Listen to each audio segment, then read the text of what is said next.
blackout, they don't know how strong and how really the Jewish community, especially the religious community, is in opposition to Zionism. If you would just, let's say, look at a picture of a demonstration, it says on 1993, a demonstration in Jerusalem.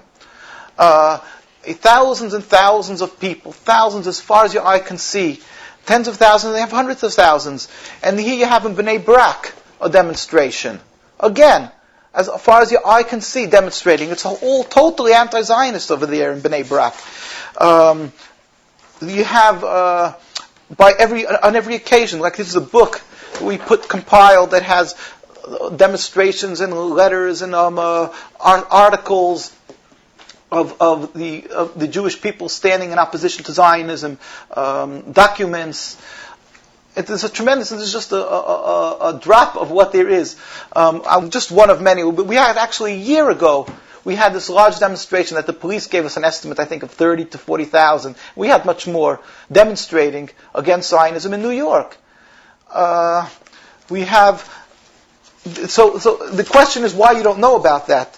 The answer to that is something which is called media blackout, which is basically that I've lived with personally. Here, this is in Madison Square Garden. I don't remember the date of this. You have a demonstration. We have in New York, like I say, constantly. We have on every occasion we have these large, very large demonstrations, and there's a media blackout. What does a media blackout mean? I'll explain what it means.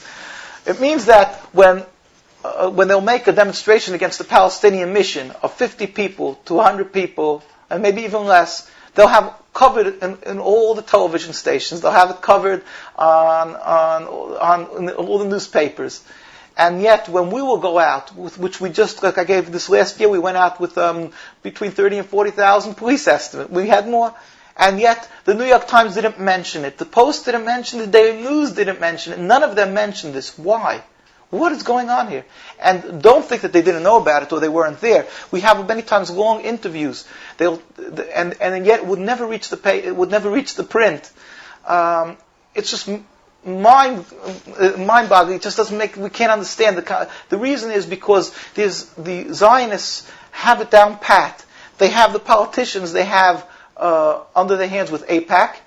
When a politician will try to show support or listen to what we have to say as representatives of Judaism, and that we do not want their support or whatever of the Zionist state or so forth, they'll know if they'll speak out, they will be destroying themselves or committing suicide politically because of AIPAC. The same thing they have with media control. They have a whole system of threatening, boycotting the newspapers, and they have people that watch. If there's they'll constantly complain that the papers are too one-sided for the Palestinian issue or something, and therefore they're very fearful, the papers, of printing anything that would be against the Zionist interest, because then they'll right away be attacked,